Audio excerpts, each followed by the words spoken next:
It's okay. Good morning. Hi, Amar. Good morning. Right on time.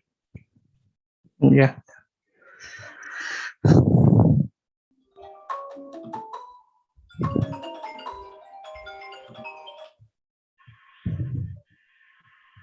Hello?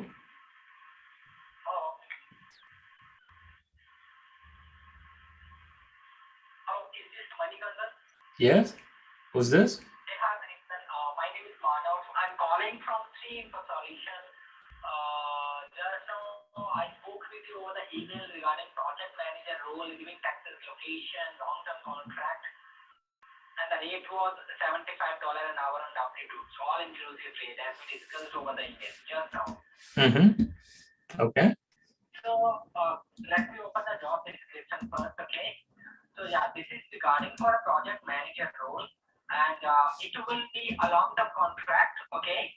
And this is for direct client with 7-Eleven. We are directly working with the 7-Eleven client, okay? And the location would be Irving, Texas. Are you comfortable? Yeah, I'm fine with that. Okay. So can you please let me know your work authorization, your visa status? Green card? Green card holder, right? Yes. Okay.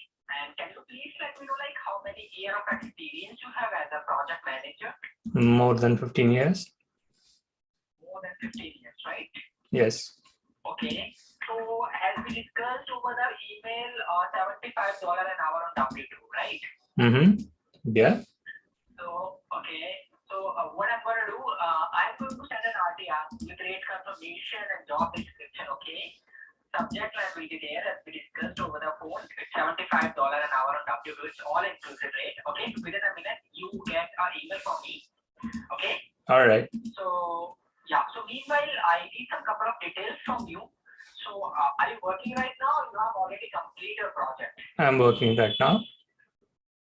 So your project is going to be end something else, like why are you changing or why are you looking? Yes, it's going to come. Going to end. Yes. Okay. So if everything will go fine, how soon you can join this project? 1 week, 2 weeks, or as soon as possible you can join? Yes, 2 weeks. 2 weeks? Yep. Okay. So if my client wants to interview you, what time would you be available? I need you to interview availability next 3 days. Yeah, this time, like. I need some duration, like do I need a 24-hour prior notice? Yes, Or 24 hours prior notice will be preferable. And morning between 10 to 12 p.m. I'm available. 10 to 12 p.m. Which time zone? Central time zone. EST time. Yes. And what's your current location? Where are you located right now? Austin, Texas. Sorry? Texas. Okay, Texas. So are you comfortable to go on site? Yes. Okay. So do you have anything in the pipeline, like any scheduled interview or any offer? Do you have something? No, not right now. Not right now. Okay. And can I have your date of birth, month and date only? I will send you those things in email. I have to jump onto another call. I'll talk to you later. Okay, I'm sending you rate confirmation. Okay, within a minute you get an email from me. Bye. And you do have LinkedIn account? Yes, I do. I'll send you that. Okay, I'm sending you. Within a minute you get an email from me. Okay. Thank you. Bye. Hello and welcome to Stop Now. This is our Experiment Lab, the daily show. Your host for today, JK, and I'm being joined by Amar. Amar, you can come online. Hi, everyone. Good morning. Good morning. We are starting the week. Happy Monday with all our presents and also an exciting week to look forward. Just last week, we ended on the note of an interview, and we are going to continue with the same thing in today's call as well with an interview again. So that is what my update. And what about yours?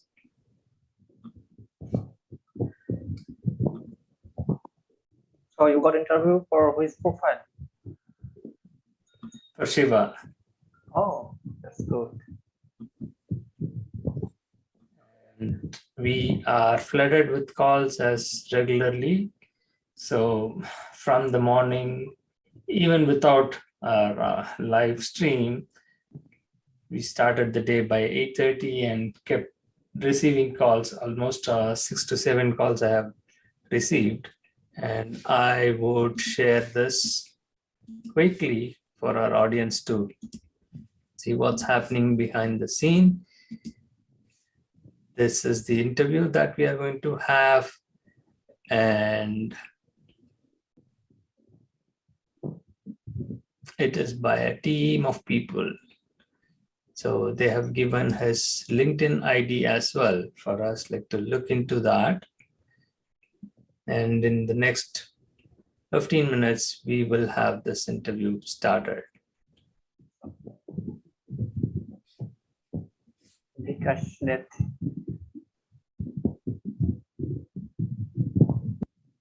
All right. So it looks like original. And he was a student of University of Texas at Dallas. Let's see how this plays out. And it is for project manager. No, it's for Scrum Master role. Again, it's going to be much easier in that case. Meanwhile, if we get any call, we'll go with the call. Yeah, sure. Because I already have applied some emails that I have gotten for Nate and my one emails. So probably we'll get response from the recruiter side. Yes, certainly. All right. I mean, I don't want like people to just wait in, and maybe I will play out like one interview video that was given for Nate last week and also for the Bank of America. So all those things, I just wanted to play that out. Let's begin with the first one.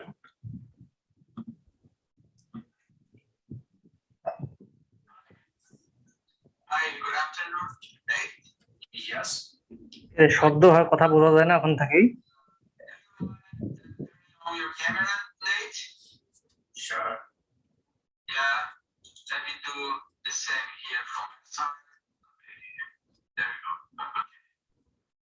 So, give me just 1 second. I'm gonna open your information. Let me see here. Okay. So, you're a Scrum Master. As a technical business project manager for complex software. Okay. This quality assurance. Okay. Waterfall and agile methodologies as well. So you're currently working for Spectrum in New York, right? That's right. Okay. You also work in Virginia? Yeah, that's my native place. Yes. And then Texas, and then Colorado, Texas. Okay. Yeah, and many companies, perfect.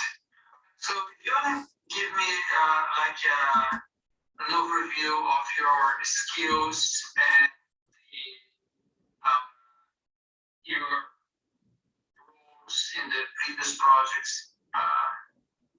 in this the most relevant projects, so whatever you want to share in your last years. Yeah, feel free to initiate your self-introduction, please. Perfect. Thank you, Marcos. And nice to talk to you again. Thanks for giving me this opportunity to speak with you. Amar, what do you think? Like, should we play the entire interview or we can just play his part and then like we can talk about it? Because we have 5 more minutes, and in that 5 more minutes, you just have to start this live interview. Yeah. This will be good, of course. Yeah. So you want like little thing and discussing about that one. And after that one, we can meet the interview, live interview.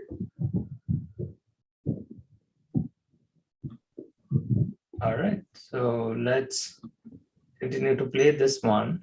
Meanwhile, we have 5 more minutes. Can play that out as well. So dependencies. Particular reason have been here, like reason I'm looking for the, I would say like a lot in the last 10 years. Kind of role, right? So we see project managers that are very centric, just they do very well their communication, making sure everyone is communicated, making sure the scope is tracked, organizing the discussions, providing status, etc., right?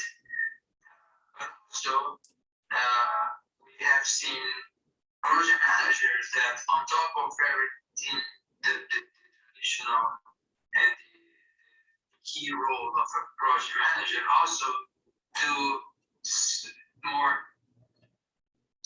technical activities in preparation for conveying the message to the technical team, or do some business analysis when it's needed, right? Sometimes you just don't have a BA available for doing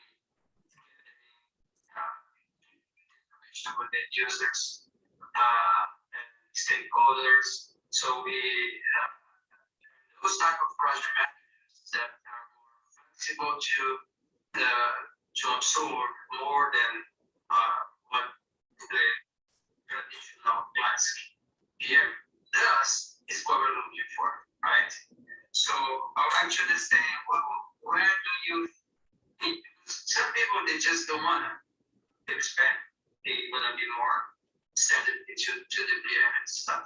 So how do you position yourself in that sense? Yeah. So I just got an idea, Amar. So rather than just playing it out, right? So why don't you lip sync, right? When I am talking as Nate, because you are playing the Nate, right? So you just move your lips and show that like as if you are talking, so that audience can get confused, like actually you are giving the interview kind of. Oh, yeah. So don't you think like that will be fun? Yeah, it can be. Yeah, even for the live interview when I am doing it, right? So you just be on mute and just repeat what I am saying, right? So that you will get that lip syncing, and that is the next level of scam that is people are doing. We just want to bring that out, and you will also get trained, right? So because if you get any call and you have to face the interview, you can do the same thing. What do you say? You can do it?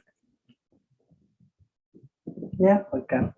Yes, you are a NES man. You can do everything. All right. So you start talking like, now I'm going to talk, you have to match and lip sync. Right? Let's start.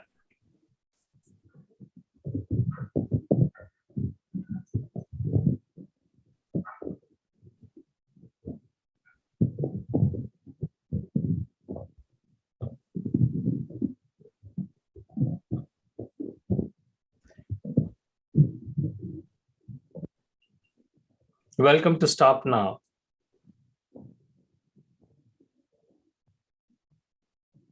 You are not moving your lips. You have to do it. Because you are a host and just introducing, after that when you will learn your role, that's time I can lip sync. Okay, go for that.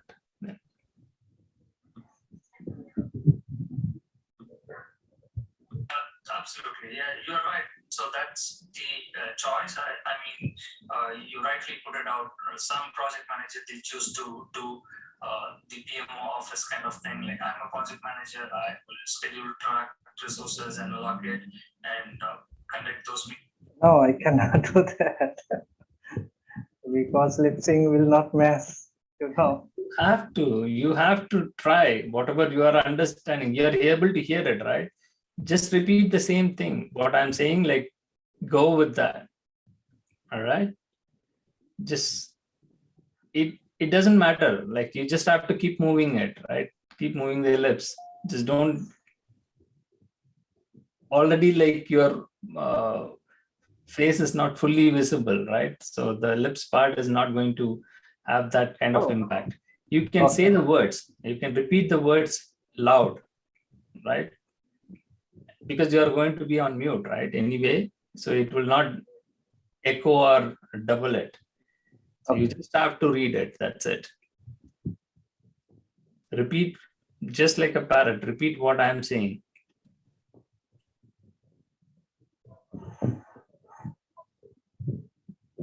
Okay.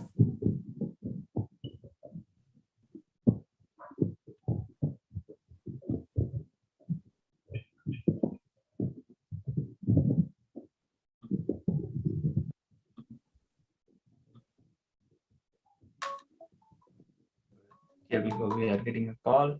Let's see. It's for you.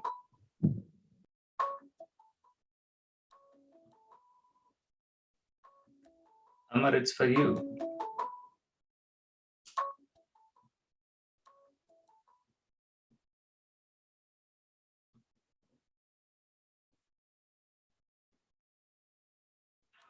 Hello.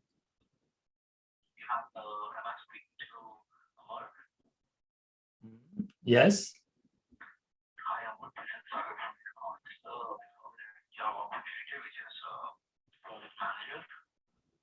All right. So one of your friends, his name Shiva. Okay.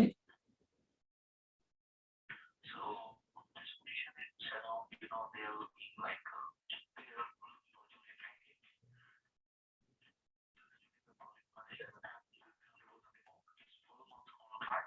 and the client is surgical care. What about the location? Can I call you back? I can't hear you clearly.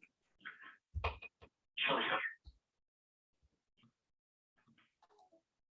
Amar, go ahead and you can talk to him. I'm going to join the meeting. You can try to lip sync. Okay.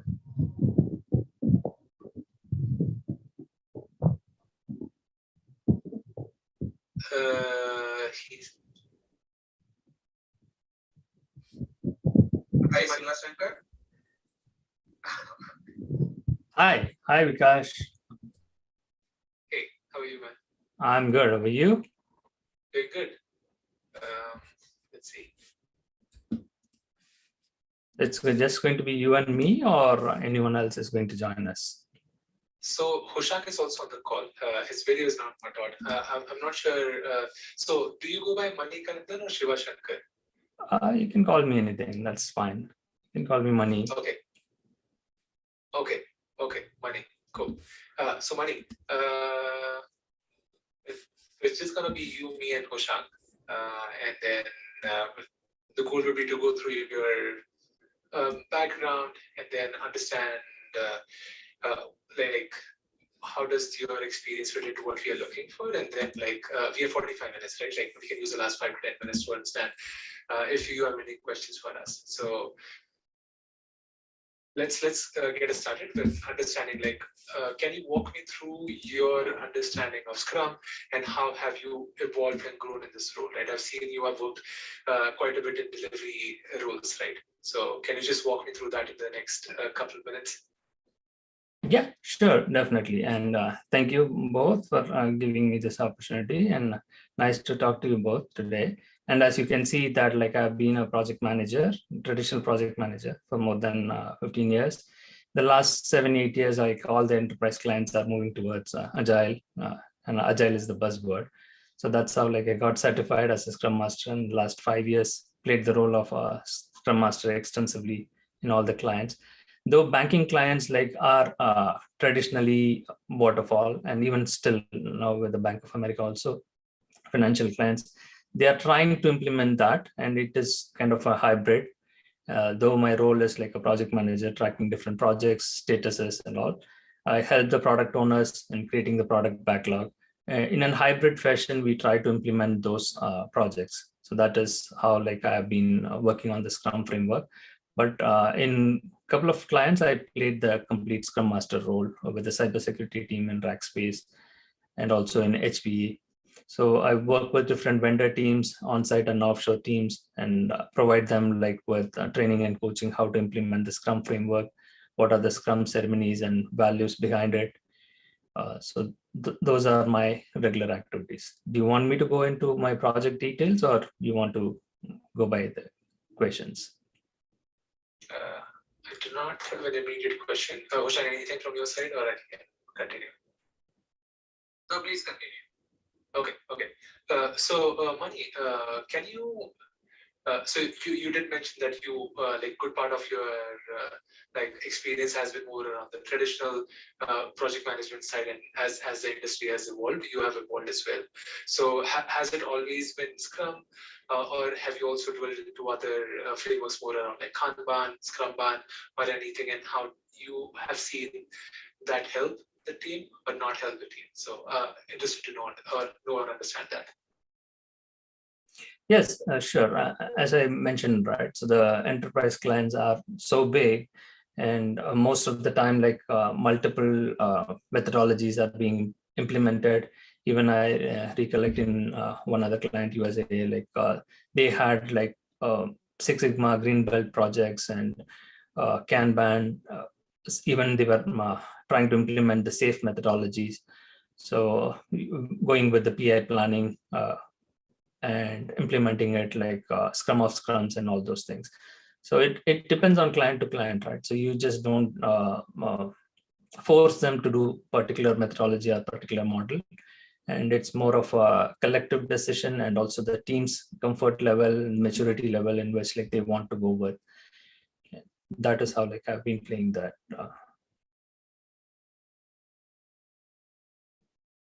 Okay, that makes sense. Mani, can you tell me of a time when you have used the matrix, right? Or let's backtrack a bit. Can you tell me what sort of matrix you track for your Kanban team, or if you worked on Kanban? Have you worked on Kanban teams? I just remembered you mentioned briefly about Kanban in one of your projects. So what sort of matrix have you used on Kanban? Yes, so Kanban, to differ from Scrum, it's more on tracking the tickets, kind of user stories, like how it is progressing.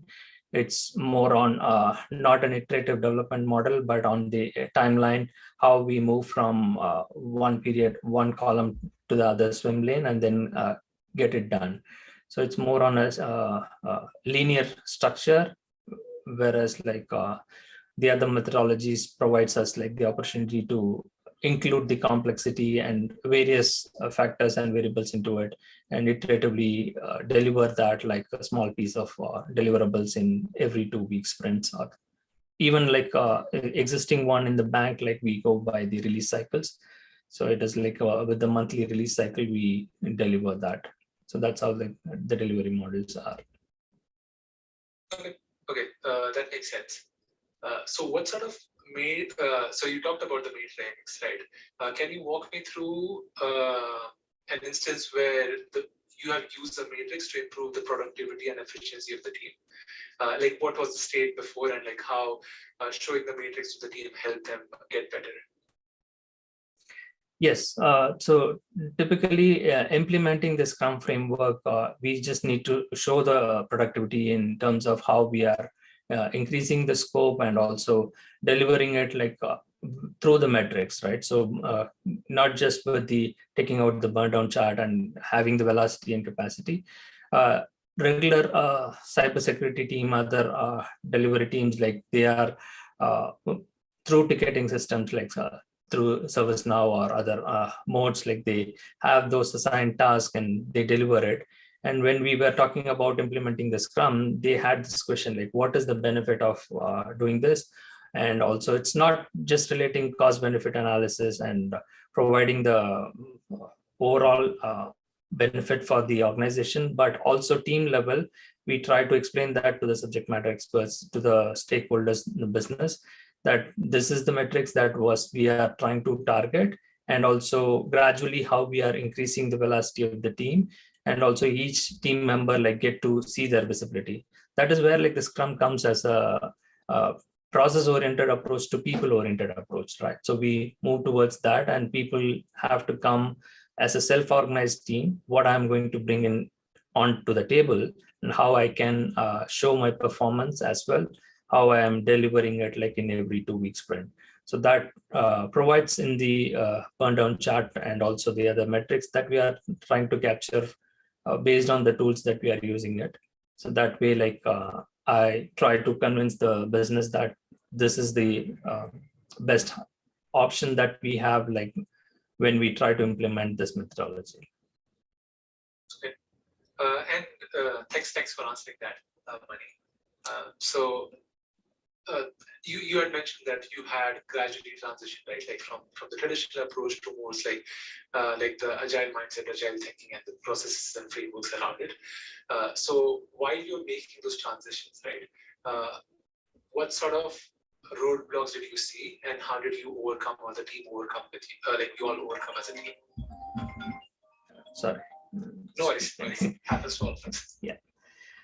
I supposed to put it on mute, like I, yeah. So as you mentioned, right, the transformation on the individual level, we can see it, right? So for me, like I'm talking from my standpoint, the change in mindset has quite happened for me, like, and I will always go with the agile mindset because it's more of a servant leadership, and also how you can approach to be motivational factor rather than being just a traditional project manager. I'm the boss and I need these things in this timeline.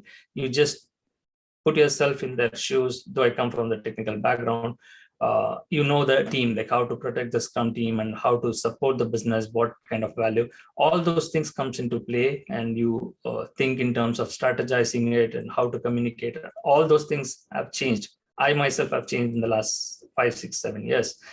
But whereas like the change in mindset will not happen at the enterprise level from the top down, right? Because they are even still with the program level with the banks, like they go by heavy regulations and compliance, and to onboard any vendor, like we take months together, and we have to plan traditionally at the portfolio level in waterfall only. So that is where like the transformation doesn't happen. So, like we just have to have both the best of both the worlds, right? I would say. And why I say that is like you can't pick and choose. Like you can't say like, oh, I will go only as a Scrum Master and I'll do only the Scrum Master role. If I'm a project manager, like I have to be less flexible. And in the agile world, there is no concept of project manager, right? Where do you fit in the project manager? And it's more of a product oriented approach. We have the product owner, and even some clients, like they had like the struggle of having a product owners. There is no product owners, only the business subject matter experts will be there. And who plays the product owner, they will not assign that, and multiple people will be there. So as a Scrum Master, you have to go and help them out, like in creating the product backlog and defining the backlog, prioritizing it, and estimating it. So all those things comes as an additional work for you. So I don't mind, like, right, because the change, once you have accepted the change, like you know that like it's the business value and how you are going to deliver that and how you are going to bring in the value to the teams. So that's what my focus is on. So personally, I have made that transformation, but in the enterprise world, you have to play according to the client's requirement. That's true. So while you're making those things happen, right, there are quite a few times when you're running into very strong personalities. It could be outside the team, inside the team. Can you walk me through a couple of instances where you faced those sort of conflicts when you want them to do what you want them to do, but that wasn't happening, right? So can you tell me how you manage those sort of conflicts? But again, if there are 2 instances that you can walk me through, that would be helpful. Yes, certainly. I mean, in terms of conflict, we cannot avoid that in traditional project management. We strategize and how to avoid, but it's more of people management skill and how you, as you mentioned, right? So I evolved over the period because I struggled to convince the business stakeholders on going towards certain kind of approach, and how we just traditionally have this war room kind of thing where the business and the architects and the technical team struggle to come to an argument like, well, how do we estimate what is the best method, and why do we do certain things? And you being a facilitator, being a middleman, kind of swinging on either side is kind of a tricky one. So that over the years, you get to know that like what is the organization culture and structure and how they like the communication, and you cannot emphasize certain things and it kind of backfires. And I have learned certain things, how to put it forward, because I have to present those things to the top level management on from the project management side, like how we are tracking it and what is the progress, because these are quite evidently like a multi-year project, multi-million-dollar projects, right? So in the phone intelligence piece right now, I'm the fraud tech PM. So it has been there like from 2019, but I took over from 2020. So why I'm saying these examples is like, it's not just coming to an end. This is the end of the project scope. So it's an ongoing project. So in those cases, like how do you pitch yourself and how do you provide them the delivery, and what is the success factors that you are bringing in? So those have to be communicated in a proper way. So that is where like you have to look into those conflict scenarios and also strategize in the way, like, because you cannot be an authoritarian PM, and I didn't have that opportunity as well, because I'm not a full-time, I'm most of a contract position as well as a consultant kind of thing. So I have to play safe in that area. So that is how like I have been handling. So hopefully I have answered your question. Is that what you're looking for, or did I go around? That somewhat answers. So Mani,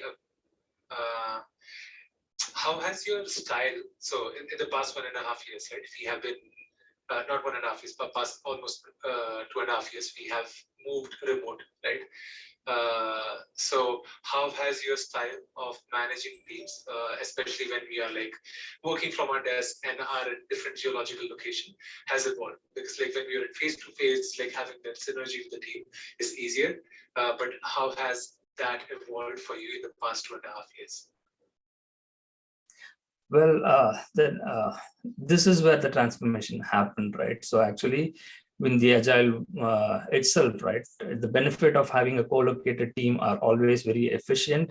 And I always recollect, like even before the pandemic, like I used to have this daily stand-up as like how you are standing up right now.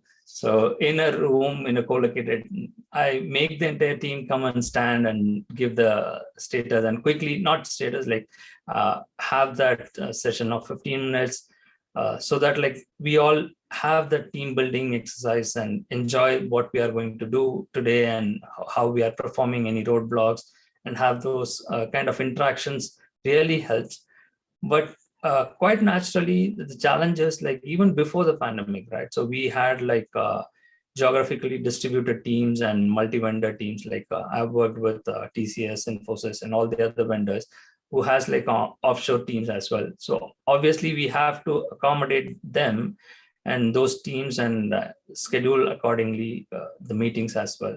So those challenges are always there and you have to try to accommodate that. That's where like the flexibility in Scrum comes in, and it helps us like to streamline those things.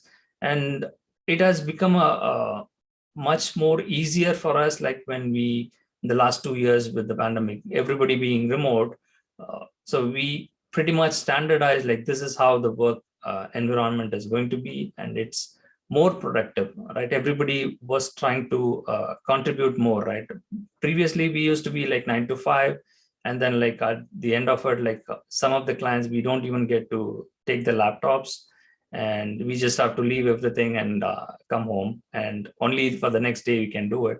But right now, the flexibility is like okay, everybody is available even from 7 o'clock in the morning. And right now I am in the central time zone, but I am contributing to the Seattle team. So my times are like from the Pacific time zone. So I can start earlier and I can end late evenings, like 7 or 8. So that flexibility has helped people to stretch themselves. And also we can squeeze in some of the meetings, right? As a project managers, like we all know that we get to have back-to-back meetings with multiple teams. It's not just one team. So that way, like I would say, like it has given multiple opportunities for everyone, like to perform better than in person, I would say. But slowly it's coming back. Everybody is looking for a hybrid and asking us to come to office 1 or 2 days. That's also is happening. Okay. Good to know. And thanks for answering that, Mani. So I'm probably getting towards the end of my side of questioning. So this position which we are looking for, right? It is more on an operational side. So more think of like we have multiple products, and then there is a team which helps and manages the production support aspect of those products. Okay, so it's not really a Scrum team yet. It's still it's an operational team. So Kanban is the most preferred option that they have, and then that's where their focus is. So have you worked in an operational team, and what has your experience been like? I want to understand, like, how did you manage that team? Does that question make sense? Yes, to a certain extent, right? As I mentioned, as a project manager, I have been like, I'm the luckiest one in Bank of America, where I handled only 3. Most of the time, like it is like more than 5 or 6 projects. And even one time, like we handled with another project program manager, 12 projects at the same time.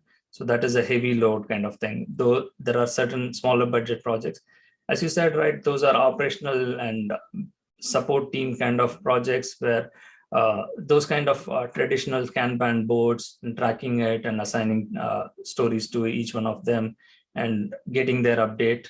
It's much easier and straightforward. But even for them, like to engage them with the Scrum model and providing them all the ceremonies and motivating them like to perform better and self-organizing and making the team to run on their own, kind of more of an automation side of it, helps them like to transform. So that I have done in couple of clients, I would say, like not extensively, but as and when like required, like, I have jumped into those things.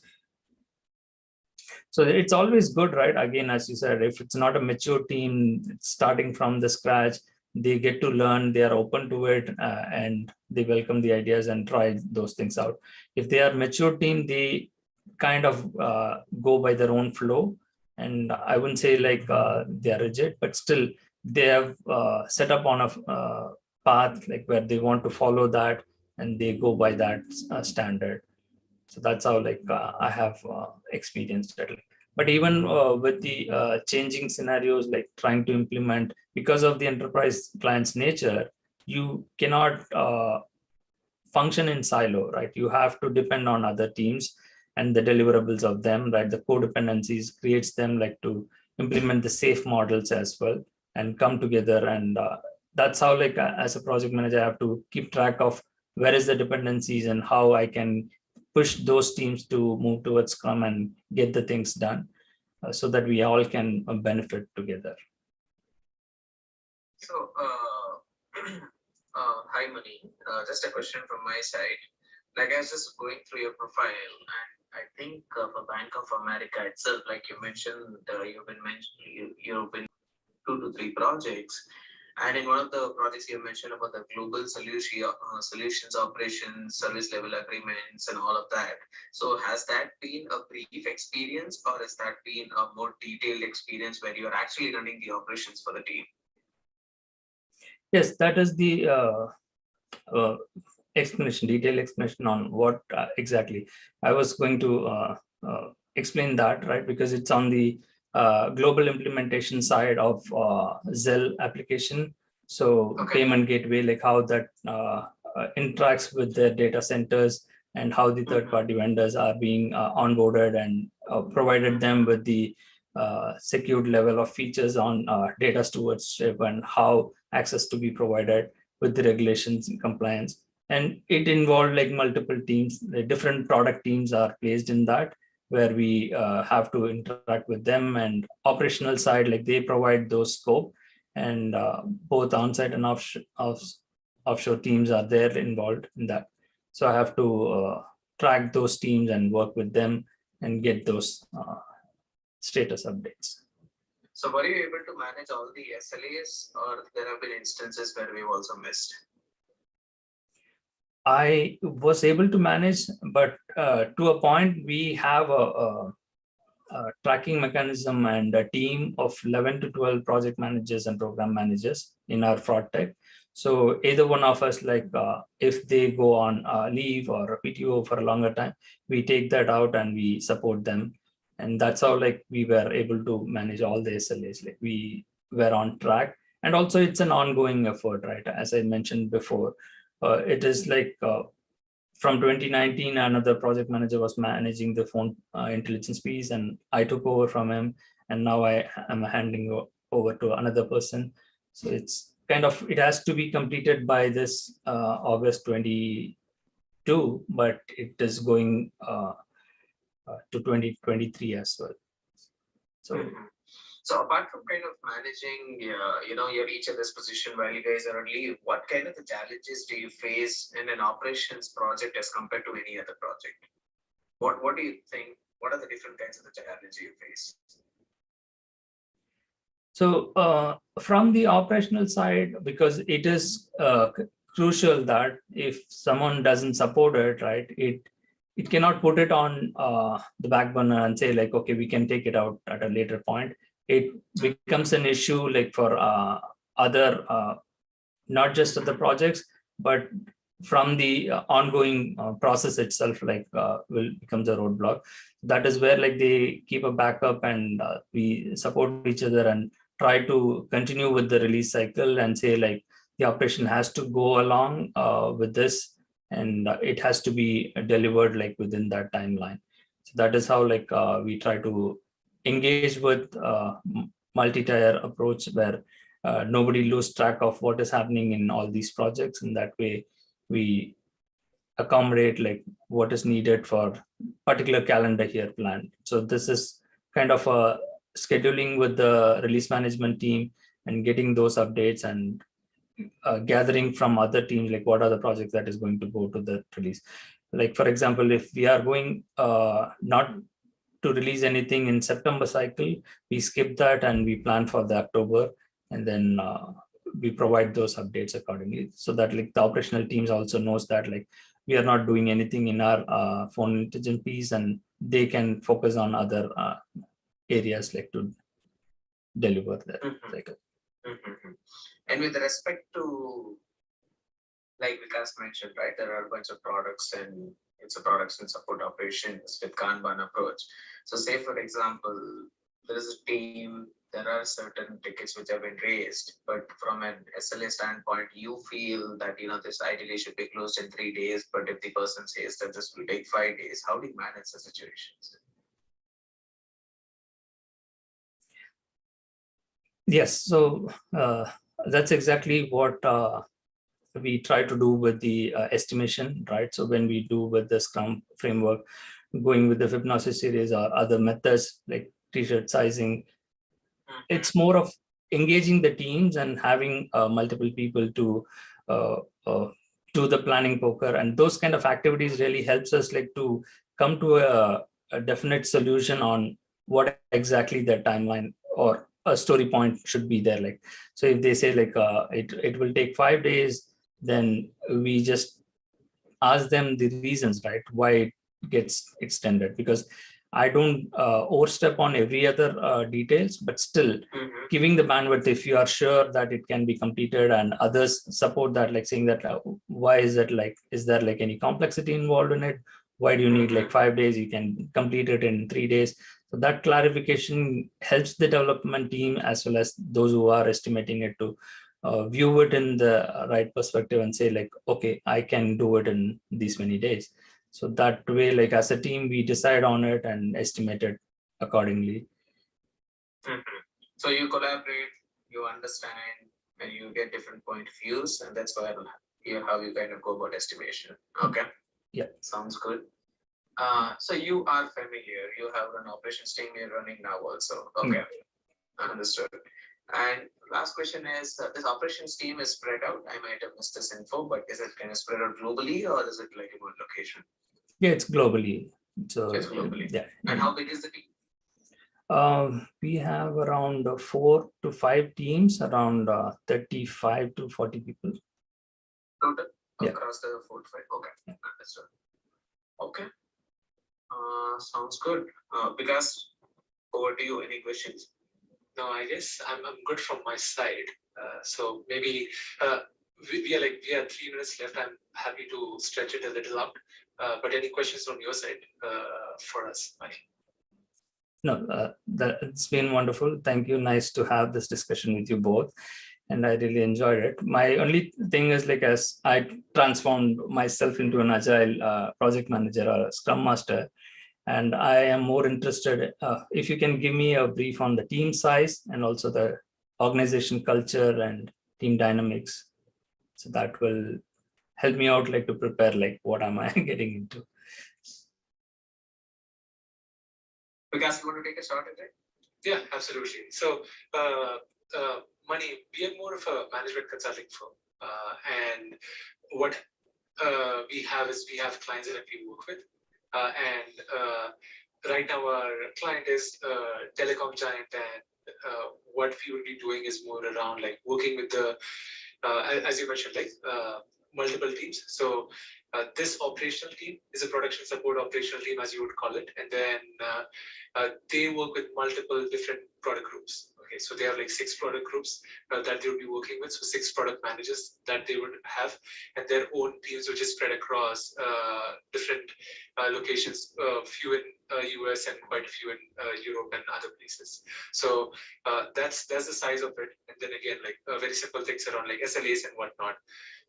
So that is just like the small crux of what it is. Okay, but on the other side, like it's not just agile transformation, right, which stops and ends with operational things. There are always things which you can do with the team. So when you're working on operations side, if you see a very specific kind of work that is coming in, you can always create a framework where you can push for a scrum team which works on a way where it is not just worked on right away. So I feel like there is a scope to increase what sort of work one could be doing.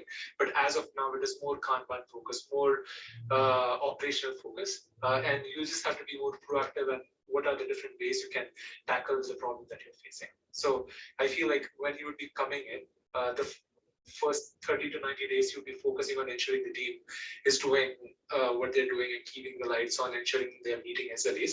But if you see opportunities where something could be transitioned into a scrum team, right, that's where one could go back to the client and be like, hey, I feel I see a specific type of tickets which are coming in. So rather than just fixing the problem, let's fix the issue at the root, right? And that is something which you can just plan on an epic level, create an epic, create those user stories and plan in a scrum way. But again, that's just a suggestion, just knowing on how operational team can gradually have a small scrum side of execution, but that's where we are, and the group that you'll be working on, right? That is gradually moving from less framework, like simple Scrum, to a scaled agile, right? So that's where if there is an opportunity to take on an additional Scrum team, that is where you would come in. But for now, I feel like your whole and sole goal, if hired, would be focusing on getting the operational team in good shape or continuing to be where they are. Does that answer your question, Mani? Yeah, wonderful. Yeah, that helps really. And there is an end client involved, right? So will there be a next level of interview, or is it like, what is the next steps? What is the time frame we are looking here? Yeah, so before going there, Mani, does this role excite you? What Vikas just highlighted, right? Yeah, absolutely. It relates to what Bank of America provided me, like the 3 to 6 months. Like I was like getting trained and certified on the regulation compliance part and all those things, and then getting familiarized on the operational part, and then I started handling the project. And that's really what look forward. Yeah. Perfect. Okay, awesome. So I think the other thing which Vikas didn't talk about is the culture. You also asked for the culture, right? So I think Yeah. culture-wise, this particular telecom company has like the best-in-class standards for that. Okay, so they really kind of manage the so-called work-life balance is very good, and it's very well managed. The culture is pretty good. That's all I can say. And from next step per se, I think the next thing what we'll do, Vikas and I will discuss internally. But the next step would be to kind of have your a client discussion schedule where we will meet in again a video call, right? Alright. And we'll have the discussion, and then we will take it from then on. So on that front, I had two questions for you. Like in case if you want to go forward, are you available over today, tomorrow to kind of have such a discussion? I'm flexible. Yes. Okay, fantastic. And in terms of the joining, say that if you would want to go ahead, Mani, how does it look like? What is the notice period? From September first week, I'm pretty open. I'm available. I haven't started interviewing any other positions so far. Okay, okay. And if at all, like 2 weeks, usual 2 standard weeks. things, right? So Yeah, to get on board. understood. Okay, so that should be good. Fine. I think that should be it from my side. I also don't have any questions. I think because you're also good, right? Yeah. Okay, fantastic. So let's do this. Mani, I think it was great talking to you. Vikas and I will just circle back internally and we'll keep you posted. Is it okay if we can just reach out to you over your phone? Sure. Yeah, definitely. That works. Okay. Sounds good. Awesome. Great. I think let's do that in that case. So let me and Vikas just talk internally and we'll ping you. Okay. Perfect. Thank you, guys. Awesome. Nice talking to you. Okay. Have a good day. Thank you so much. Yeah. Thank you. Yeah. Bye.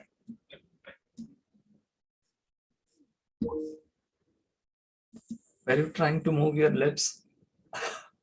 Amar, we went over, right? So you have been moving your lips. I can see that. That's fun. I'm going to stop this, right? So we have to end the interview. Again, I couldn't.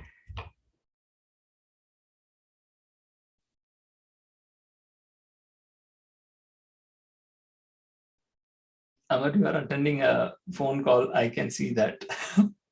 But after the call, unmute yourself and let's wrap today's session.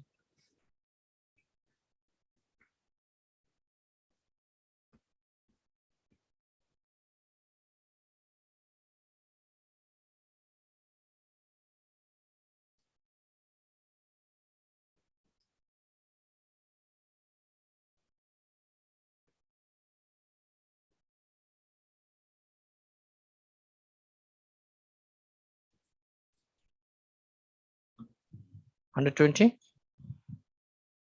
Salary expectations. 120. Actually, sir, 110 plus benefits. So you are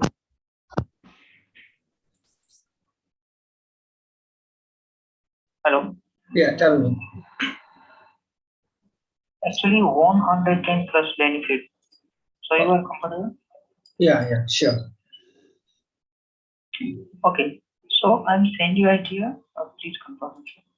Okay. Yeah, let's send it. Okay, Thank you. bye.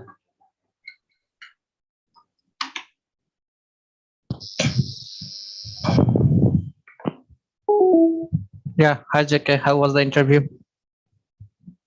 I thought like you are moving your lips, but you are talking to somebody on the phone. Yeah, right. I received here already the confirmation. I'm right here. Another one is on hand. He's going to submit my profile for the client. All right.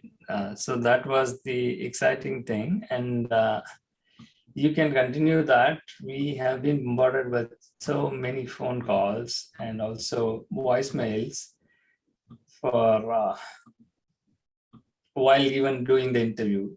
So that was a real fun. So let's wrap for today and we will continue doing that. Yeah, sure, sure. I think you will get the offer that you have recently faced interview. I believe they will select you because you are doing well. You already have. Uh, they will select you, I believe. Well, Amar, you might like me, but not necessarily the person who interviewed me, right? They have to like that, then only like it will go through. Anyway, hopefully we will get a positive feedback because we have been scheduled with Bank of America and various other things. And also we Right. wanted to play out the interview. And as I told before, right, while we launching this experimental lab, we know that like this is going to be an extended one. 30 minutes is not enough every day. Probably we can do it for an hour, and Okay. let's go with that, right? Because we have already so many interviews to play as well, and also for our audience to understand what's happening here, right? That's also very important here. Right. Anyway, let's try to build more people to join us so that we can handle the volume of calls and all the other profiles that we are doing.